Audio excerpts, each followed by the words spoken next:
안녕하세요. 저는 30대 중반의 남성입니다. 저는 4년 전 30살의 나이로 결혼을 하게 되었어요. 아내랑은 20대 중반 때부터 연애를 해왔습니다. 어느 날 우연히 대학 후배가 저에게 자기 친구들과 여행 가서 찍은 사진을 보여준 적이 있었는데 그 사진 속에 유독 한 여자가 저의 눈에 들어왔고 그때부터 저는 후배에게 이 여자 좀 소개시켜달라고 미친 듯이 졸라서 만나게 된 것이 바로 아내와의 첫 만남이었습니다. 저보다 3살이 어린 아내는 사진으로도 첫눈에 반했었지만 실제로 만나고도 더욱 제가 더 반했었죠. 외동딸로 금지 오겹으로 자란 아내는 세상 물정을 잘 모르는 여자인 게 흠이긴 하였지만 그만큼 저밖에 모르는 바보이기도 했습니다. 아내에게 항상 멋진 남자친구가 되기 위해서 사귈 때부터 노력도 참 많이 했어요.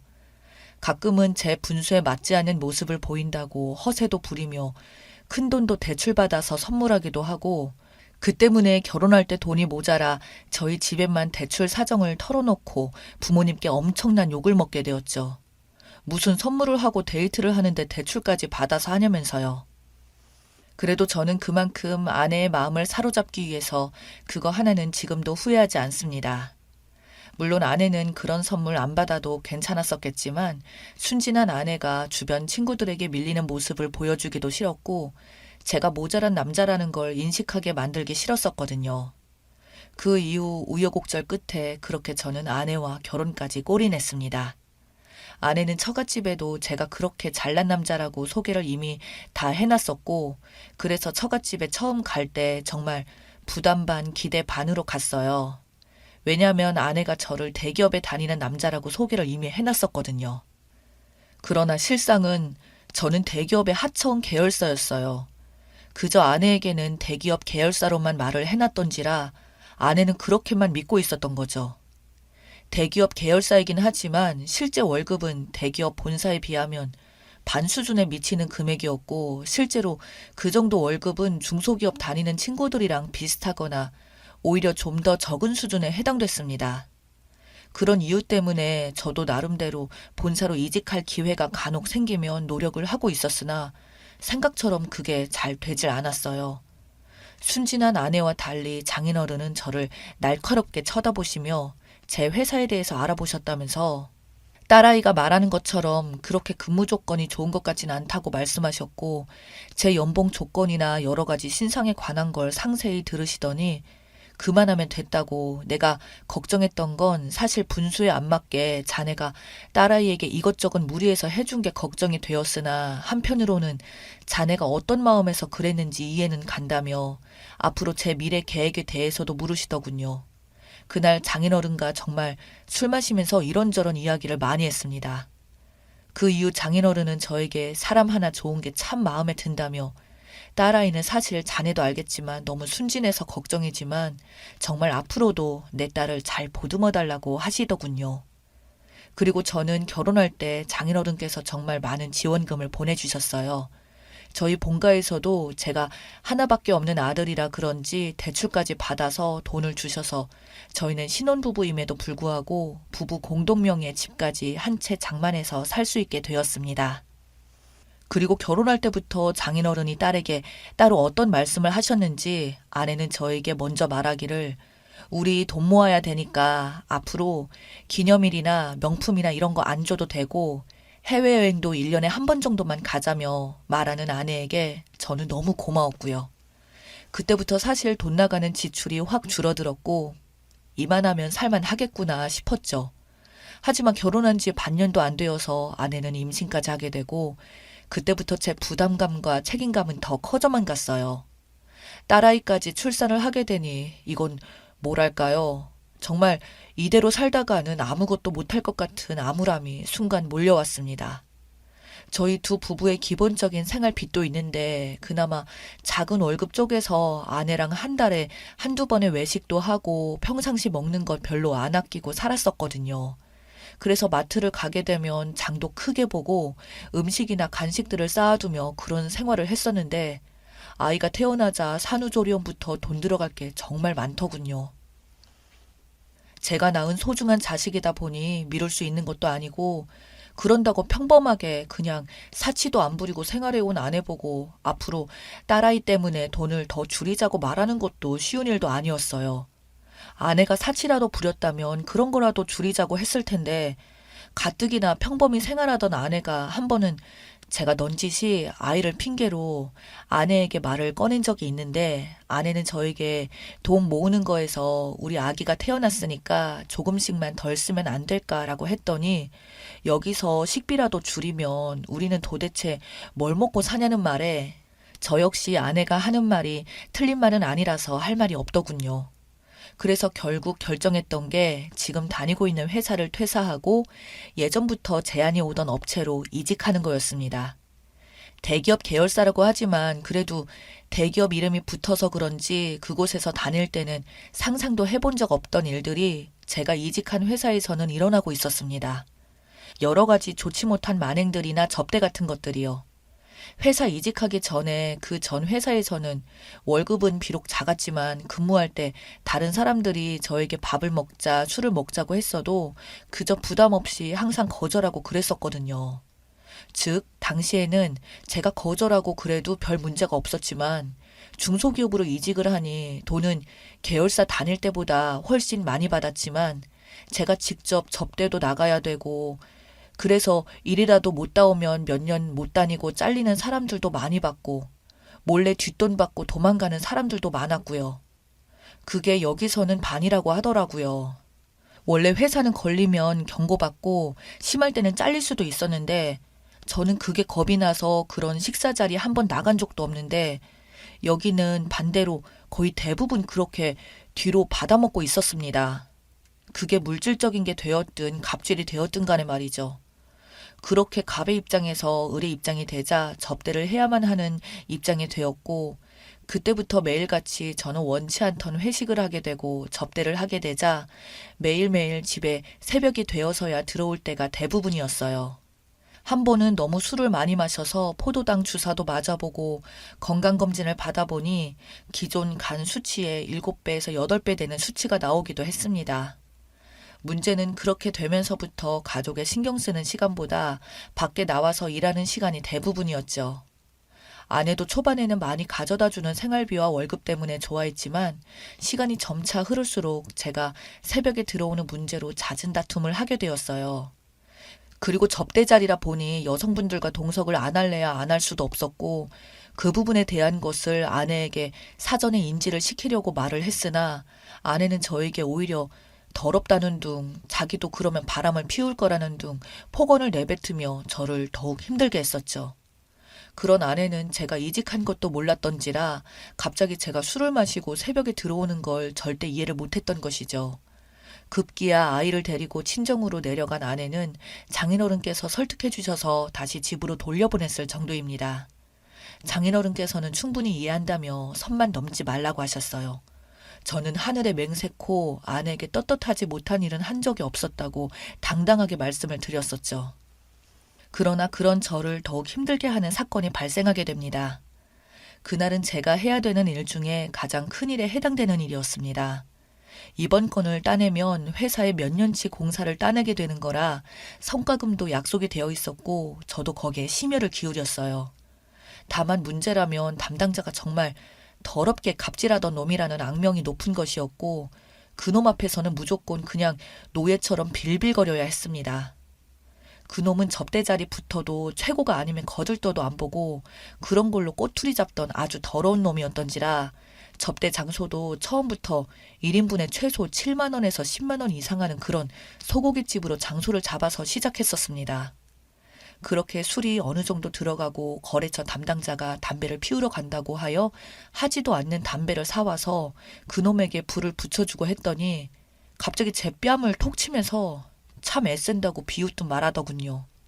저는 아랑곳하지 않고 애쓰는 게 뭐가 문제냐고 대답했더니 지금 그래서 애쓰는 게 기분 더러운 거냐며 갑자기 저한테 시비를 걸더니 장난삼아 톡톡 건드리는 제 뺨을 때리는 강도가 점점 세지기 시작했어요.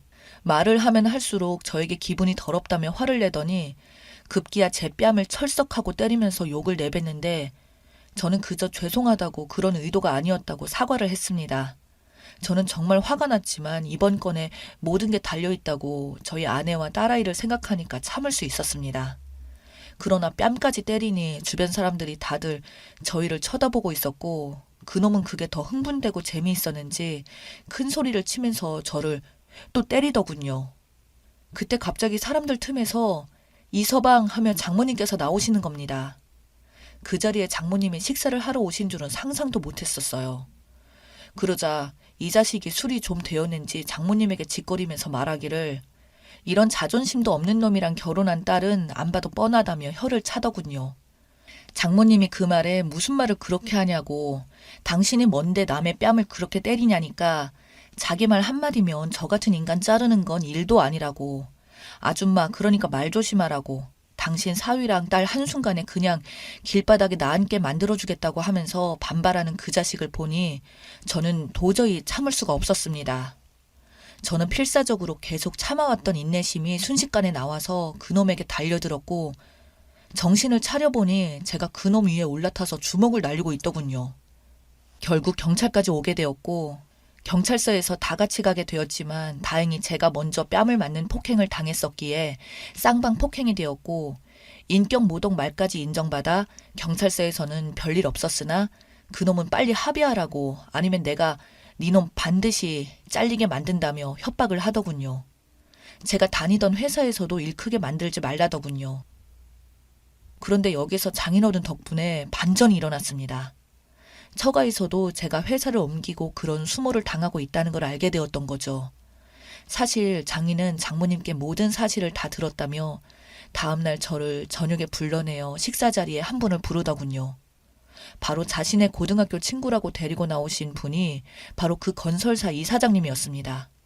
그리고 그날 자초지종을 다 말하고 그놈이 해왔던 갑질에 대해서 듣더니 건설사 사장님은 진심으로 미안하다고 사실 어느 정도 알고는 있었지만 이렇게까지 썩은 놈인지 몰랐다며 회사와 트러블이 있던 그놈을 횡령 혐의로 고소가 들어갔더군요. 당연히 그놈 입장에서는 마른 하늘에 날벼락이 떨어진 기분이었겠죠. 저와의 폭행건은 아예 문제도 되지 않았을 수준으로 되어버렸고 거기다가 그놈은 회사에 엄청난 손해배상금을 물어줘야 했으며 그렇게 회사에서 갑질하던 그놈은 잘리게 되었다고 들었습니다. 아내는 정말 저에게 미안하다고 그동안 당신이 그렇게 힘든 줄은 꿈에도 몰랐다며 저를 달래주었고 저는 기존에 다니던 회사를 나와서 저한테 갑질한 그놈 자리에 제가 대신 스카우트제이가 와서 들어가게 되었습니다.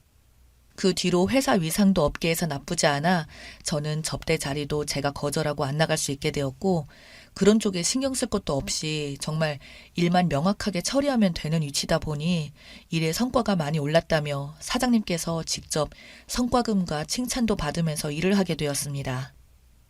정말 어떻게 인연이 이렇게까지 흘러갔는지 일이 이처럼 풀리게 되었는지 저는 지금도 아직 얼떨떨합니다만 그저 항상 처가에 감사하고 제 일상생활 매사에 감사하며 앞으로도 가족을 아끼고 사랑하라는 하늘의 뜻인 것 같네요.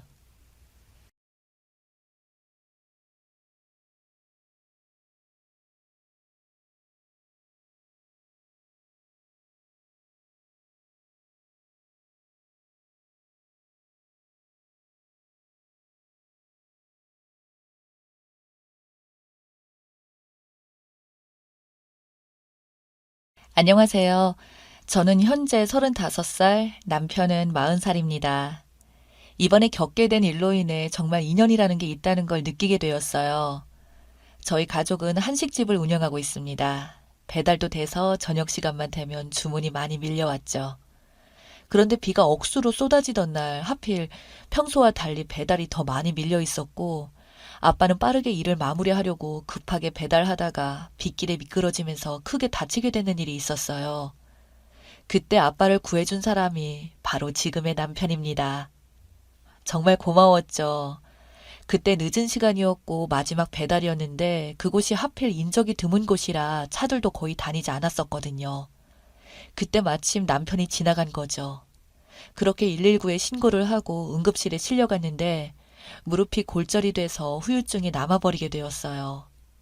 그때 이 남자에게 금전적으로나마 보답을 해드리려고 계좌번호를 물어봤는데 음식점을 운영하냐고 물어봤고 나중에 밥 한 끼 먹게 해달라며 돈은 필요 없다고 정중히 거절했어요.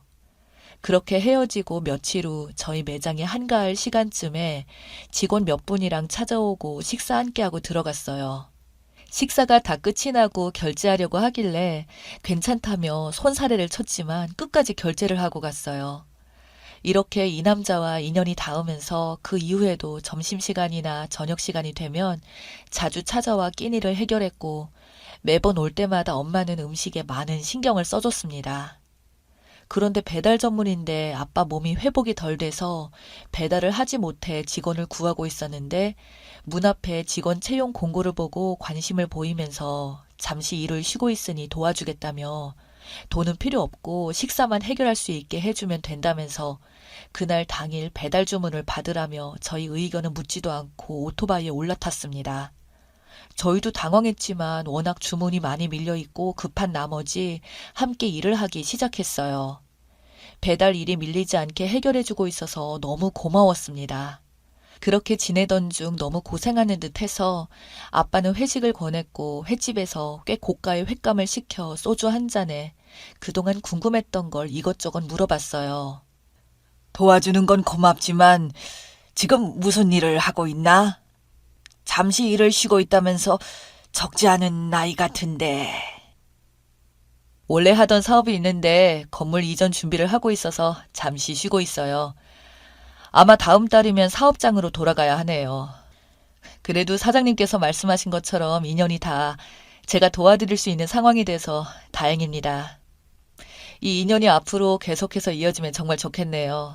그리고 제가 금전적으로 보상을 받지 않고 일하는 거에 대한 부담은 안 가지셔도 돼요.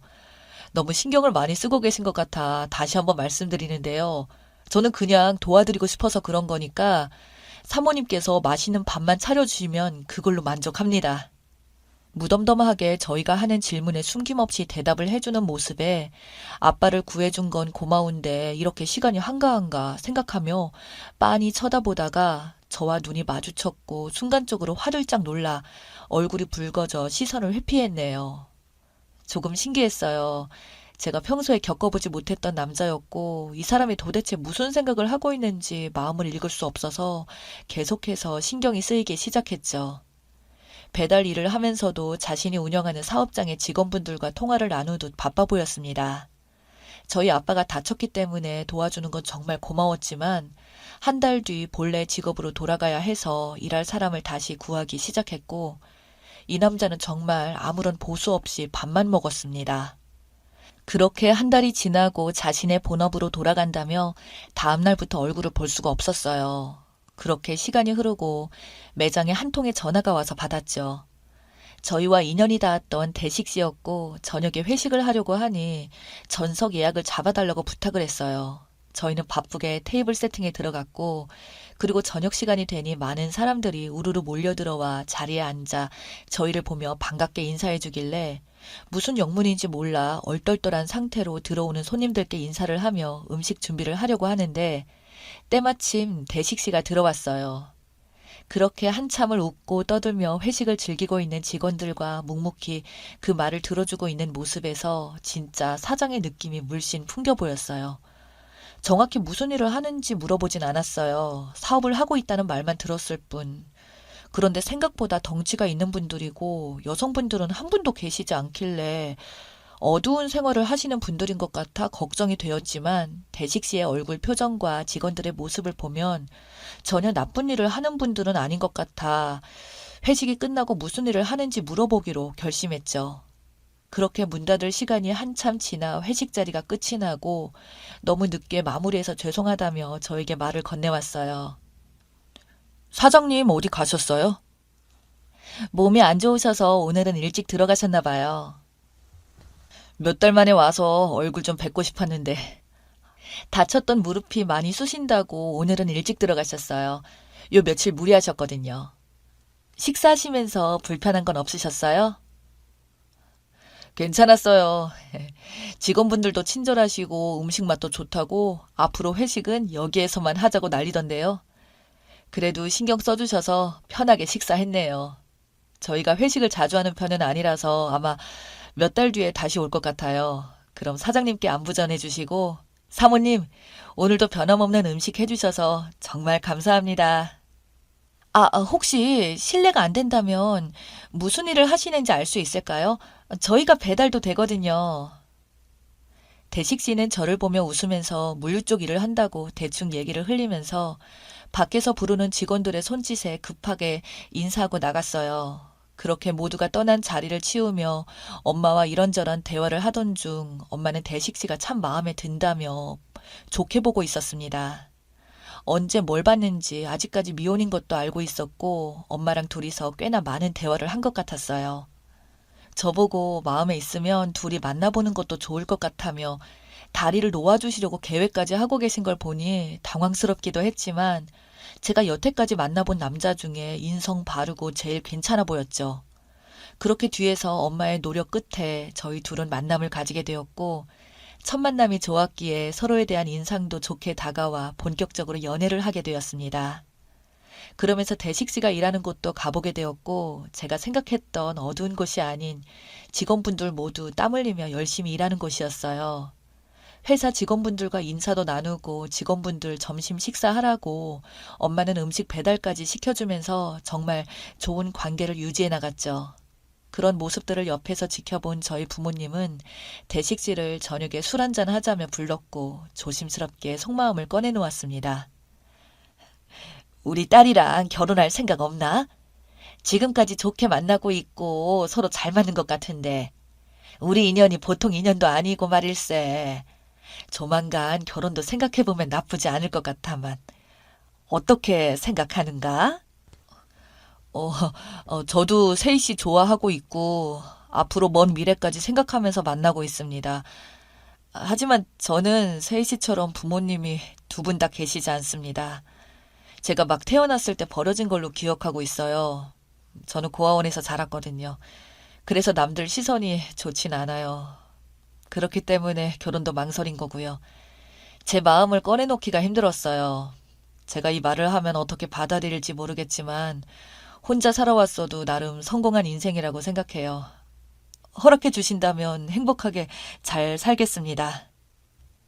저희 가족은 모두 부모의 얼굴조차 모르는 상태로 자라온 대식 씨가 안쓰럽고 마음이 아파 혼자 많이 외로웠을 거라 생각하니 눈물이 나오려고 했어요.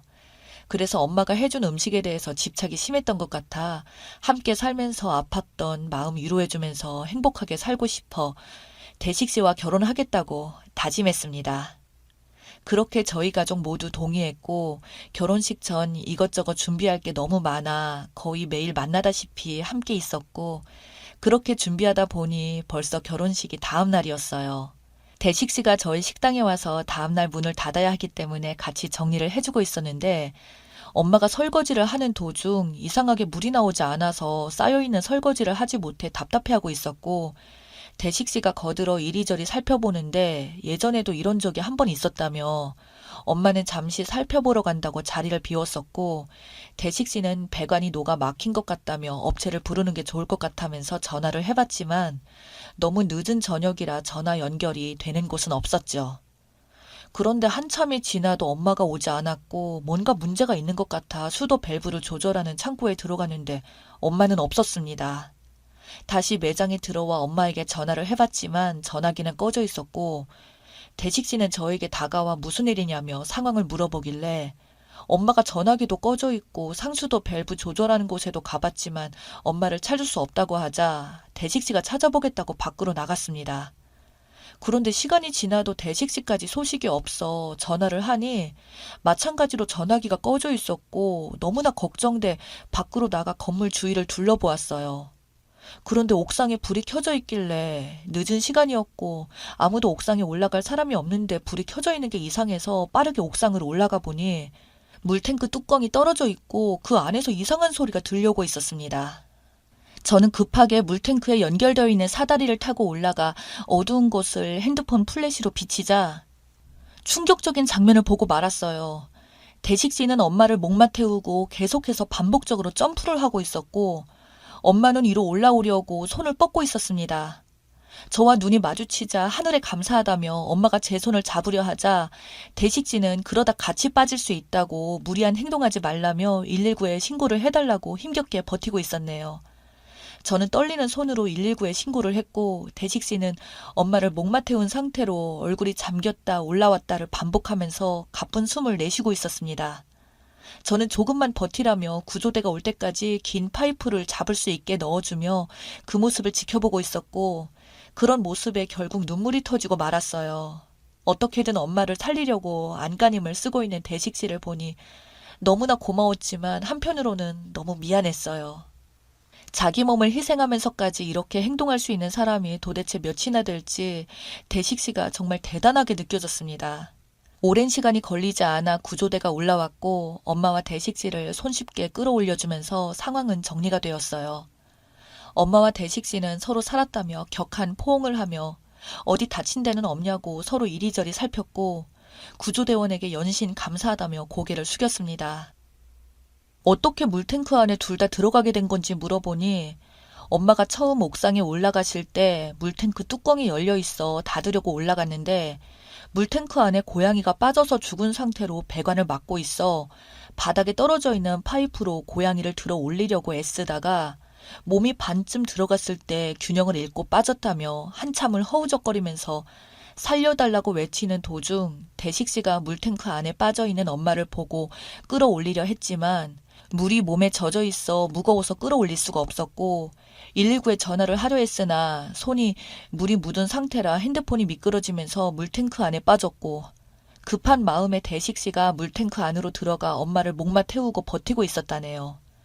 대식씨가 만약 조금이라도 늦게 발견했다면 엄마는 아마 이 세상 사람이 아닐 수도 있었다는 생각을 하니 정말 아찔했고 또 한 번 대식씨에게 너무나 고마웠습니다.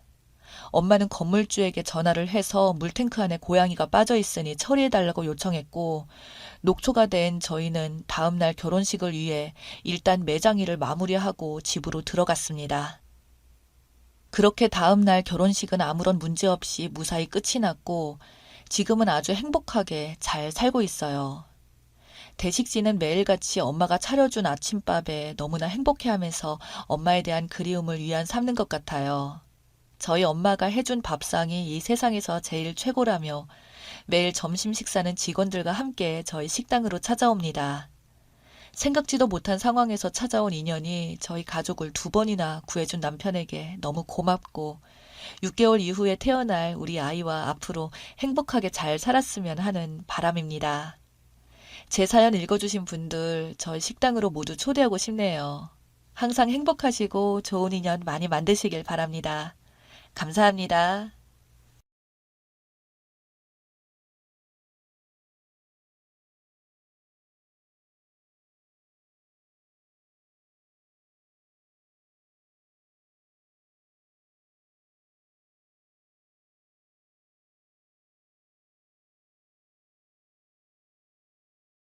안녕하세요. 저는 27살의 여자입니다. 4살 터울의 남자 동생 하나 있는데 20살 때 동갑인 여자애를 임신까지 시켰습니다. 저희 집 딸 둘, 아들 하나인 집안입니다. 아무래도 아들한테 부모님 관심이 많았는데 부모님 가슴에 대못 받고 지금의 올케와 결혼식은 미루고 저희 부모님 집에서 저와 같이 살고 있습니다. 저희 언니는 시집가서 살고 있고요. 부모님 가슴 못 박은 동생 죽여버리고 저도 지옥 가고 싶을 만큼 저주하고 미웠습니다. 배부르 며느리 데리고 병원 가는 것도 저희 엄마, 조카 낳은 날 옆에 있었던 것도 저희 부모님, 동생은 군대 다녀오느라고 2년 동안 공백이 있었거든요. 군대 간 동생의 아이 낳은 며느리, 그리고 조카 수발이요? 당연히 저희 부모님이 하셨죠. 아이 침대며 기저귀 갑이며 부수적인 거 다 저희 부모님이 대주셨습니다. 옆에서 보는 내내 동생 어릴 때 더욱 패서 인간 만들었어야 되는데 죽게 안 팼던 제 자신의 탓이려니 하며 옳게 되는 아이에게 한마디 나쁜 얘기 안 했습니다. 라면을 먹으며 먹는 대로 치우지도 않고 씻고 나오면 머리카락 잔뜩 세면대며 욕탕이며 벽이며 온데다 묻혀두는 것도 스트레스 받았지만 생활 패턴이 다르겠거니 어려서 그렇겠거니 하며 잔소리 한번 하지 않았습니다. 어린 나이에 남편 군대 가고 부모님하고도 어린 나이에 임신하여 인연 끝낼 듯이 싸우고 온 그 아이를 같은 여자로서 측은해서요. 아이 낳은 지 2달 넘었는데도 도대체가 집안일 도울 생각도 없고 아기는 우리 엄마한테 맡기고 친구들하고 술 먹고 12시 넘어 들어온 날이 많아 참다 기가 막혀서 싫은 소리를 했더니 엉엉 울고 잘못했다고 하길래 앞으로 행동 조심해줬으면 좋겠다. 나도 소리 질러 미안하다 하고 말았습니다. 그 이후엔 잘 지냈다고 생각을 해요. 행동도 조심하고 살림을 잘하고 못하고를 떠나 엄마 옆에서 배우려는 모습이 보여서 저도 나름 너무 좋아 보였습니다. 하지만 동생 제대하고 나서 상황이 좀 이상하게 돌아가기 시작했습니다. 동생 부부가 맨날 싸움 박질만 하는 겁니다. 부부 사이에 싸울 수도 있지 하고 몇 번을 넘어가다가 정도가 지나쳐 부모님들이 말리기 위해 그 싸움에 끼게 되고 조카까지 찢어지게 울게 되면 아무리 모른 척 하려고 해도 기분이 좋지 않았습니다. 더욱이 9시까지 출근해야 되는데 생활 패턴마저 깨지게 되니 당연히 짜증이 나죠. 둘이 싸우는 이유도 뭐 별것 아닌 걸로 싸워요. 왜 핸드폰을 안 보여주냐? 네가 짜증난다. 넌 말을 못 알아듣는다. 뭐 정말 연애하는 애들끼리 싸우는 그런 소재? 그러던 어느 날 동생이 밖에서 보자길래 무슨 이야기를 하려나 하고 만났습니다. 그런데 한다는 말이 누나 부모님하고 계속 살 거냐고, 와이프가 불편해하니까 누나 방 얻어서 나갔으면 좋겠다고 그런 식의 얘기를 하더라고요. 기가 막혔습니다. 난 나갈 생각 없는데 대체 뭐가 그렇게 불편하냐고 물었더니 누나 자체가 불편하다는 겁니다. 지 군대 가서 없을 때 구박하지 않았냐고. 와, 정말 제대로 구박이란 걸 해줘봐야 그때 잘해줬구나 할까요? 집안일도 안 하고 애기 내팽개치는 여동생이 있었대도 똑같이 한마디 해줬을 겁니다. 그 이유로 쌩글쌩글 웃었던 게 제가 그때 한마디에서 무서워서 그랬다는 겁니다. 그리고 결정적으로 저희 조카 한글을 가르치고 싶다고 요새 학습지 선생님이 온다길래 제가 무슨 아기한테 한글이냐고 한 적이 있습니다. 그러니까 저희 올케말의 요지는 한글을 가르치고 싶은데 신우가 지원 좀 해주세요 이 말이었습니다. 저 솔직히 웅진 동화 들려주는 빔 프로젝트며 웅진 호비 나오는 곰돌이 그것도 조카 시켜주고 있고요. 영어 동화책도 수차례 사줬습니다. 다만 제 생각으로는 책이 많은 환경을 아이에게 구축해주는 것은 충분히 필요하다 생각하지만 아직 어린데 교사가 와서 아이하고 한글을 가르친다는 게 너무 이른 것 같은 거예요.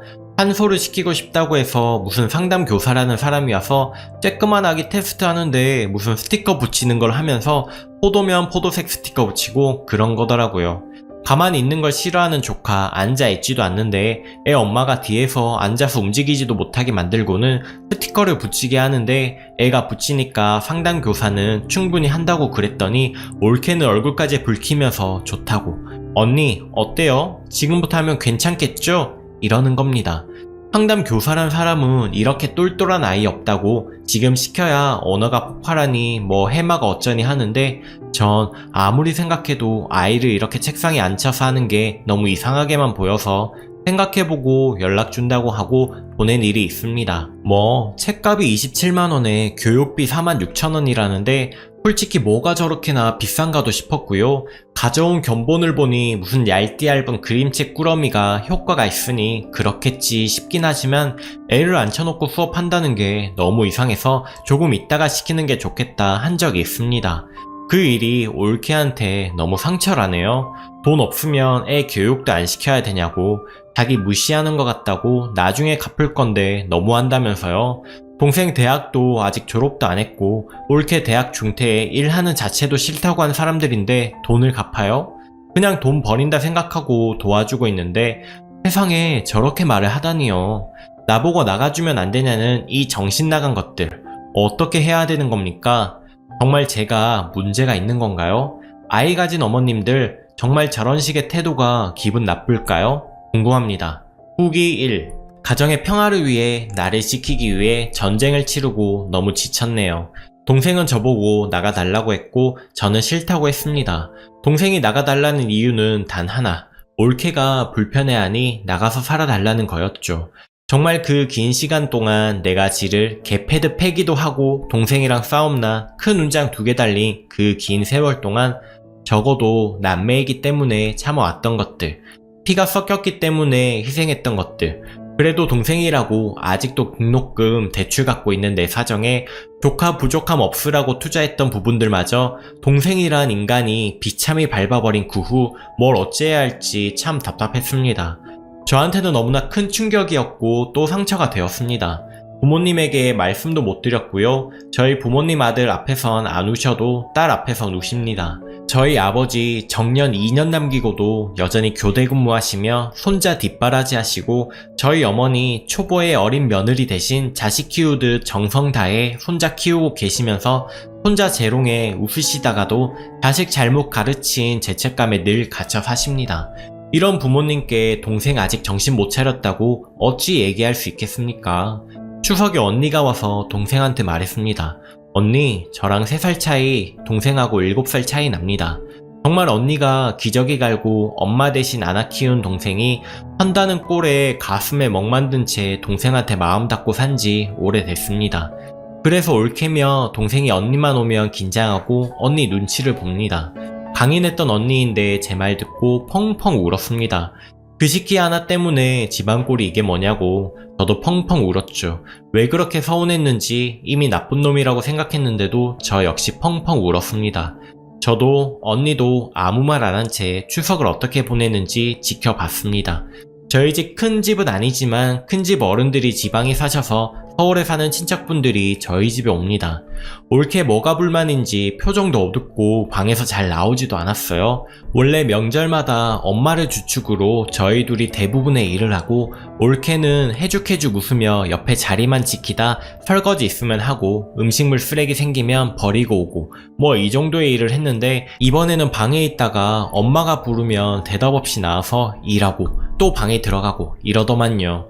추석 때 어떻게 하는지 지켜보자는 언니가 드디어 폭발했고, 방에서 나오라고 소리치자 그제서야 민기적 거리며 나오는데 표정이 정말 과간이었습니다. 카리스마 넘치는 언니 덕에 추석을 어찌저찌 보내고, 어른들이 추리링 바람으로 있는 며느리에 대해 한마디씩 하셨고, 엄마는 얼굴 붉어지고 참 기가 막힐 노릇이었죠. 뭐 세세한 거 넘어가고요. 언니랑 저랑 올케 셋이 밖으로 나왔습니다. 노래방을 갔어요. 카페도 뭐하고 그렇다고 그냥 밖은 그렇고 노래방을 갔습니다. 노래도 안 부르고 셋이 앉아서 정말 아무런 말 없이 10분쯤 있었던 것 같습니다.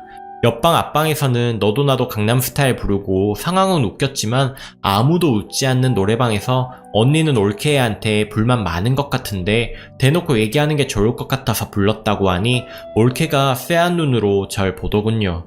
그리고 올케는 이야기를 시작했습니다. 자기는 아기한테 해주고 싶은 거 너무 많대요. 이제 3살인데 한글 안 배우는 애도 없고, 할머니가 어린이집 안 보내주고 봐주는 것도 너무 창피하다면서 어린이집 보내달라는 말은 차마 못하겠어서 저한테 학습지 부탁한 건데 그렇게 매몰차게 거절하냐고. 아, 서울대 입구 본총동 사시는 아기 어머님들 혹시 계시나요? 저희 조카 대기번호 앞 어마어마하니 님들 저 죽겠으니 제발 포기해주시면 안 되나요? 도대체 아이 엄마라는 사람이 어린이집 대기 번호에 대해 정확히 이해도 못해. 뭐 엄마랑 제가 돈 드는 게 싫어 안 보내는 것처럼 아파트에 사는 어린이집은 지가 곧 죽어도 싫다고 했고, 시설이며 뭐며 보는 눈은 있어 따지면서 어린이집 비용 나라에서 지원해주는 것도 모릅니까? 그리고 네 자식인데 요즘 어린이집 대기번호 똥줄 타는 환경 모르니 여기 목구멍까지 나왔다 들어갔습니다. 뭐 저만큼은 아이 교육에 투자해주는 것 같아서 자기들 사정이 그러니까 기대고 있었는데 너무 실망했다나요? 그러니까 올케라는 여자가 하는 이야기는 제가 그 한솔 학습지 안 시켜줬다는 불만만 늘어놓고 있는 겁니다. 거절당한 이유로 제 눈치가 보인대요. 편하고 좋고 자기 아들 생각해주는 든든한 언니였는데 이젠 그렇게 안 보인대요. 동생도 같은 생각이냐 물었더니 동생이 어떻게 둘째 누나가 그럴 수 있냐고 분개했다더군요. 저 재벌 아닙니다. 대기업 아니에요. 새우 190 받고 생활비 드리고 아직도 학자금 갖고 있는 27 빠듯한 청춘입니다. 그래도 내 조카 예뻐서 보이는 거 내 조카도 시켜주고 싶어서 내 자식 낳아도 똑같이 예쁠 만큼 사랑해서 호구 노릇인지 알지만 동생 부부 때문에 아닌 내 조카 위해 노력할 만큼 했다 생각했는데 그놈의 27만원짜리 학습지 때문에 호구 제대로 잡혔습니다. 저 앞으로 아이 교육에 일체 투자하지 않겠다고 했습니다. 네가 어린 나이에 며느리 옳게 돼서 고생했듯이 나 역시 어린 나이에 시누이 돼서 고생했고 어린 옳게 만나 네가 한 희생만큼 했다고 생각한다고 말을 했습니다. 조카 내 도움 없이 교육 못 받을 거 안다. 네가 해주고 싶은 교육들 너 못 보내는 거 알지 않냐? 너네 돈 없는 거, 너네 능력 없는 부모인 거 너 정말 잊고 산 거냐? 일단 아파트에서 운영하는 어린이집 보낼 거면 얘기해라. 엄마가 아기 다 봐주는데 집에서 젊은 인생 낭비하지 말고 너도 일해라. 아이 영어 동화책 값, 수학 과학 동화책 값, 웅진 곰돌이 값 다 갚으라고 선언을 했습니다. 그리고 언니 집으로 피신을 와 있었습니다. 언니 죄송해요. 누나 미안해. 카톡 수백 통 와도 필요 없어. 니네가 나가. 꼴도 보기 싫으니까. 니네가 호구로 여겼던 거 몰랐던 게 아니라 알면서도 참아준 거다. 부모님 이용해서 마음 움직일 생각 마라. 정이란 정은 다 떨어졌으니까.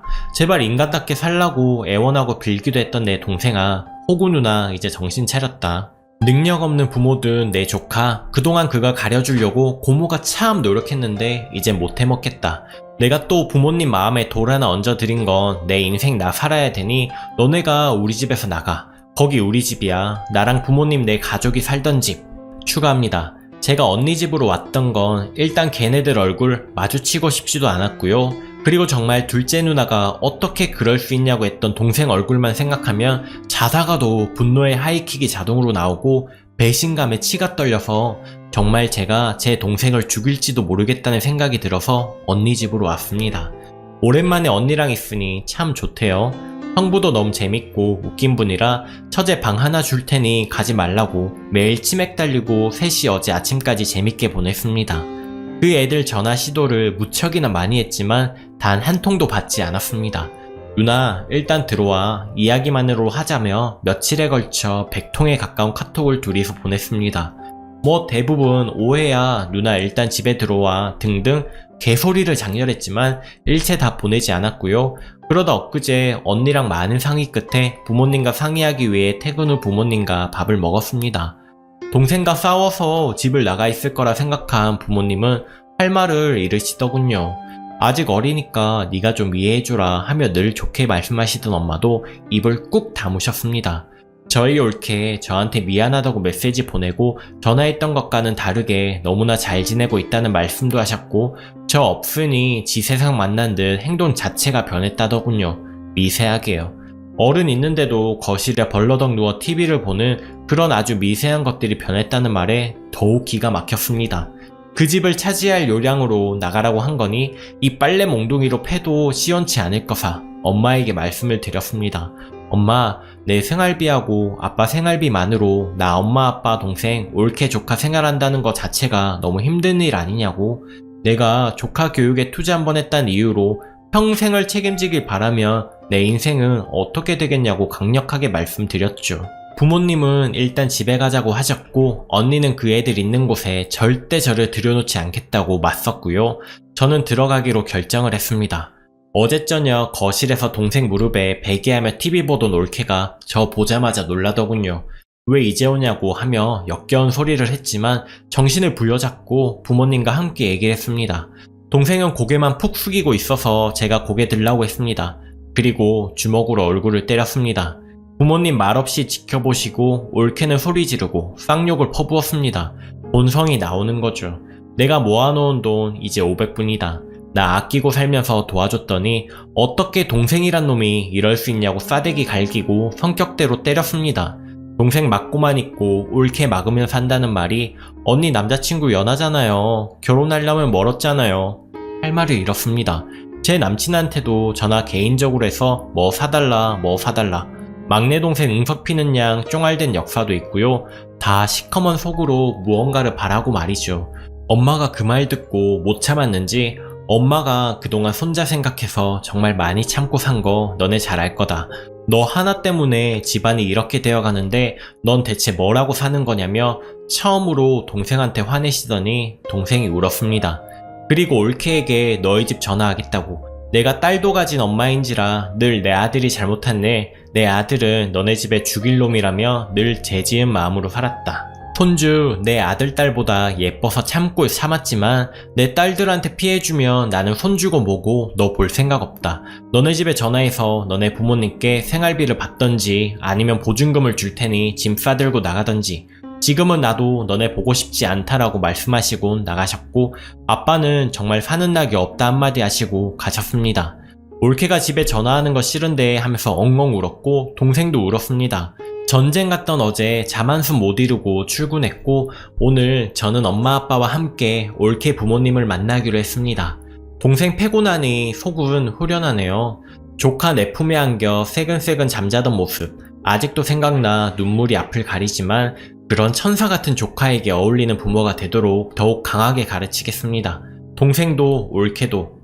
후기 두 번째, 금요일날 퇴근하고 늦은 6시쯤 사돈분들을 방문했습니다. 전화로 드리고 싶은 말씀이 있어 긴히 만났으면 좋겠다는 말씀에 저희 애가 무슨 실례라도 했나요? 라고 물으셨던 사돈분들. 불안하신 표정이 역력했고요. 올케 어린 여동생은 안녕하세요 인사만 하고 방에 들어갔습니다. 저희가 이렇게 오게 된 건 아이들 문제로 상의 드릴 것이 있어 찾아왔다고 엄마는 말씀을 시작하셨어요. 아이들 아이 낳고 사는 동안 저희 집에서 걷어 그동안 뒷바라지를 해왔는데 생활비 한 푼 받지 않았고 저희 둘째가 아이들 교육 부분까지 도와주었다.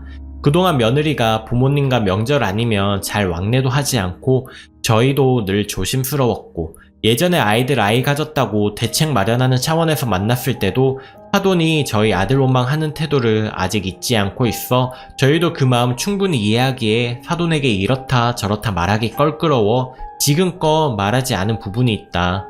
아이들이 저희 딸에게 나가달라고 부탁을 하였다. 며느리가 불편해하니 나가달라며 아들을 통해서 이야기를 들었다.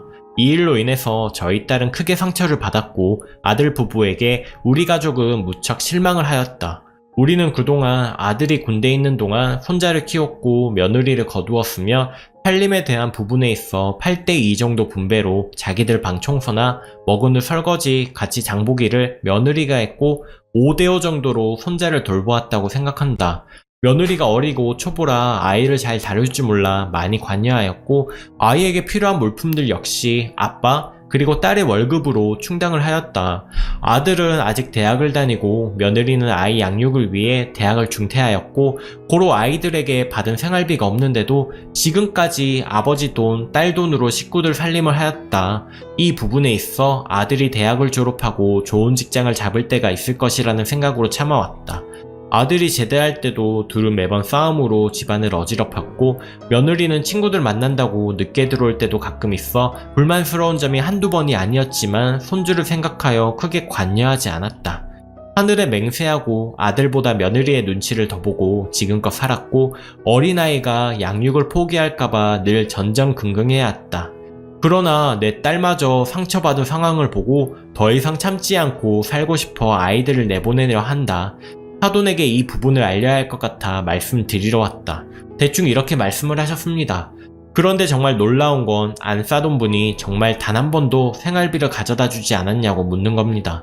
혹시나 몰라 지금껏 생활해온 내역 3개월 분 통장 내역을 뽑아온 어머니가 통장 내역을 확인시켜 주니 두 사돈분들이 기가 막혀 하시더군요. 두 분은 올케에게 달에 50만원씩 꼬박꼬박 생활비를 입금하셨다고 합니다. 딸이 원치 않게 일찍 결혼하여 자신들 버리고 가는 것 같은 충격에 미워 나몰라라 하고 살고 싶었지만 차마 그게 안 돼서 그렇게 시집가고 얼마 안 돼서 둘이 생활비 하라고 시댁 어른들 용돈이나 드리라는 차원에서 50만원씩 다달이 입금하고 있으셨다는 겁니다. 우리 모두 기가 막혔습니다. 특히 사돈 어른들 기가 막혀서 말도 제대로 못하시더군요. 도대체 이 아이들을 어떻게 해야 될까요?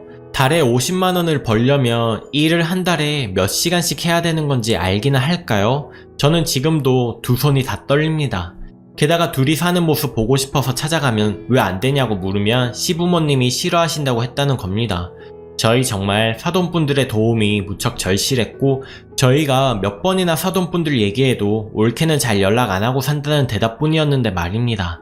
집에 돌아오니 동생 부부는 이미 친정 전화를 받은 듯 했습니다. 저희는 이미 사돈분들에게 통장 내역을 확인한 상태였고 아빠가 물었습니다.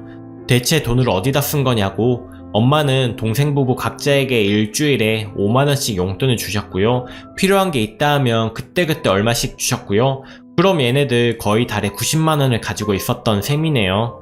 지네 외식하고 친구들 만나고 폰 요금 내고 옷 사고 화장품 사고 그때는 넘겼던 모든 것들이 이제야 동생 방을 제대로 된 눈으로 보니 이해가 되더군요. 저희는 모두 멘붕입니다. 부모님은 그날 저녁부터 밥도 안 드시고 저도 지금 너무나 고민입니다. 둘은 조카만 남겨두고 사돈 분들네로 호출받아 갔습니다. 마지막 후기입니다. 동생은 토요일날 올케네 친정으로 호출받아 가서 하룻밤을 거기서 보냈습니다. 일요일 점심쯤에야 사돈 어른에게, 그러니까 바깥 사돈분에게 전화가 오셨습니다. 저희가 아들 데리고 찾아뵙겠다고 하셨다고 그러더라고요. 사돈분들이 내린 결론은 그랬습니다. 저희가 딸을 교육시키지 못해 죄송하다. 시집을 급하게 가고 남부럽지 않게 키웠다고 생각했는데 어린 나이에 아이까지 가지니 가르치지 못해 벌어진 일인 듯하여 죄송하다 하였습니다. 사실 얘네가 혼인신고만 하고 호적에 자식만 올라갔을 뿐이지 결혼이라는 개념, 부모라는 개념, 결혼이 가족끼리의 결합이라는 개념 조차 없이 그냥 산 것 같아 사실 사돈분들과 저희들의 잘못이 각자에 있는 것 같다. 우리 애가 20살의 아이 가져서 또래들이 누리는 것도 못 누리고 또 시집 가기 전에 배워야 할 것들에 대한 교육 없이 가서 지 나름 스트레스 받았다고 하더라. 물 쓰듯 돈 쓴 것도 남에게 내세우려 남들에게 부족함 없이 보이려고 썼다더라. 그건 사위도 마찬가지였다. 그래서 이 아이들에게는 어떤 책임감을 가져야 할 일을 저질렀는지 명확히 보여줄 필요성이 있어 보인다. 그리고 올케를 데려가겠다고 하셨습니다. 저희 모두 벙쪘고요. 올케를 데려가서 제대로 교육시키고 살림하는 법, 시댁의 어려움, 돈 관리하는 법들을 한 달이라도 가르쳐야겠다. 둘이 싸우기는 하지만 사랑하는 마음이 변함없는 것 같아 차라리 이러려면 이혼하고 니네 살고 싶은 대로 살아라고 했더니 둘 다 싫다고 했다. 한 달 끼고 살면서 제대로 교육하겠다. 그러니 한 달 끼고 사시며 제대로 가르쳐 주셔라 사위도 라고 하시더라고요. 그 후에 조그맣게라도 결혼식을 올리자 공식적으로 친구들도 부르고 집안 어른들도 부르고 늦었지만 공식적으로 식을 가졌으면 좋겠다 라고 하셨습니다. 그 동생 고생하신 거 잘 알고 너무 감사히 생각하니 혼수 비용으로 애들 집을 얻어주겠다. 전세가 아닌 월세로 얻어주고 월세는 딸이 취직해서 낼 것이다. 지들 살던 거 있으니 물건이 크게 필요하지 않을 것 같다라고요. 그리고 혼수 비용은 저희 부모님 명의로 하겠다고 좋은 집을 해줄 형편 아니니 약속하겠지만 그렇게 성의 표시하시고 싶으시다면서요. 참으로 저런 똑부러진 부모님 밑에 올케님 같은 따님이 나올 수 있구나 생각을 했습니다. 저희 부모님도 흔쾌히 그렇게 하자고 하셨습니다. 어물쩡했던 저희 가족 똑부러진 사돈분들이 한 번에 해결해 주시니 속이 시원하기도 하고요. 저희 가족 참 다같이 물러 터졌나 봅니다. 올케는 그렇게 마지막 인사를 하고 짐 옮기고 조카만 두고 집으로 들어갔습니다. 올케 완전히 오지 않는 거 아니고 일주일에 몇 번씩 조카 보러 올 테니 그리고 두고 간 짐도 필요하면 가져갈 테니 조카 엄마 얼굴 잊지는 않겠죠. 엄마 다녀오세요 라며 예쁘게 인사하는 조카 보고 눈물 찍고 돌아선 올케. 이제 생각하니 조금 안쓰럽네요. 그러나 그건 잠시이고 저는 동생하고 앉아 차용증을 썼습니다. 엄마도 마음 굳히신 것 같으니 네 결혼식에 나도 보탤 거다. 그건 내가 네 누나로서 꼭 해주고 싶었던 거고 호구로 살았지만 난 너보다 오래 살았으니 그 정도는 네한테 베풀 생각이 있다. 그러나 조카 교육비만큼은 아니다. 네가 누나 우리 불편하니 나가줘 했을 때 좋은 남매관계는 끝났고 널 죽이고 싶지만 한 달 동안 확실히 교육에 동참할 것이다. 네가 싸질러 놓은 책임 네가 감당할 수 있을 만큼 우리 부모님 얼굴에 먹칠하지 않게 올케가 배운 만큼 너도 가르칠 거다. 제가 차용증이 뭔지 몰라서 각서 개념으로 썼네요. 한 달에 30씩 갖는다는 이런 식으로 각서를 쓰고 여튼 저희 집은 그렇게 하기로 했습니다. 마지막으로 올케. 어린 나이에 아이 가지고 그 아이 포기하지 않은 걸로 나 너무 사실 올케한테 감사하고 살았어. 그거 알지? 나랑 매번 올케한테 얘기했잖아. 고맙다고 포기하지 않아줘서 고맙다고. 그런데 올케 그거 알아? 사실 올케가 한 일은 예쁜 아기 낳은 일 뿐이라는 거. 올케 우리 엄마가 올케 생리 피 묻은 이불까지 빨고 아기 똥기저귀 빨 때 올케 일 한 번 시킨 적 없지? 왜 그랬는지 알아? 올케가 포기할까 봐였어. 모든 가족이 올케 하나 때문에 그동안 그렇게 살았어. 사람이라면 미안하지? 그렇게 믿을게. 나 사실 올케라고 잘 부르지도 않고 이름 부르면서 언니 동생처럼 지내왔는데 이렇게까지 돼서 나도 참 속상하고 그래. 하지만 올케, 내가 직장생활 하면서 자택 일하고 얼마나 아둥바둥 살아왔는지 내가 남자친구한테 좋은 선물 하나 못해서 미안하다고. 올케 앞에서 운 적도 있다는 거 기억하지? 나 점심밥 먹는 돈이 아까워서 새벽같이 일어나 도시락 싸고 거지 같은 상사 패버리고 나오고 싶어도 그러지 못했어. 교육대학원 가고 싶은 내 꿈도 있었는데 그게 어른이 되는 과정이고 사람이 자기 하고 싶은 대로 살 수 없다는 거 너무나 잘 아니까. 올케, 그렇게나 자주 다니는 시푸드 뷔페 기념일 아니면 잘 가지도 못하면서 내 조카 예쁘다는 이유로 한마디 말도 없이 그간 올케 도와준 적도 많았어. 모르지 않으면서 뒷구멍으로 돈 다 받았으며 내게 서운하니 신우랑 살기 싫다고 동생한테 말해 동생 움직인 올케. 사실 사람 같지 않아 보고 싶지도 않고 올케랑 나랑 예전 같은 사이는 더더욱 될 수 없으니까. 이제 올케와 동생의 공간에서 새롭게 살게 될 텐데 그땐 우리 조카의 부모로서 마음가짐 새롭게 하고 오길 간절히 바랄게. 베스트 댓글입니다. 이걸 나중에 삭제하시더라도 댓글이랑 다 출력해서 앨범에 따로 만들어 놓으세요. 정신 나간 동생 부부 다시 정신 빠질 때 야무지게 단돌이 할 수 있게 말이죠.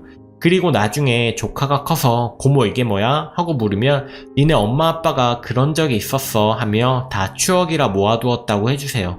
다시 앞에서 얼굴 벌게져 봐야 다시는 그런 짓 못하지요. 아무튼 고생 많으셨습니다. 오늘도 낭만 캐스터를 시청해주셔서 감사합니다. 앞으로도 더욱 재미있고 다양한 사연과 함께 여러분들께 찾아오도록 노력하겠습니다. 좋아요 한번 꼭 눌러주시고요. 오늘도 행복한 하루 보내세요. 감사합니다.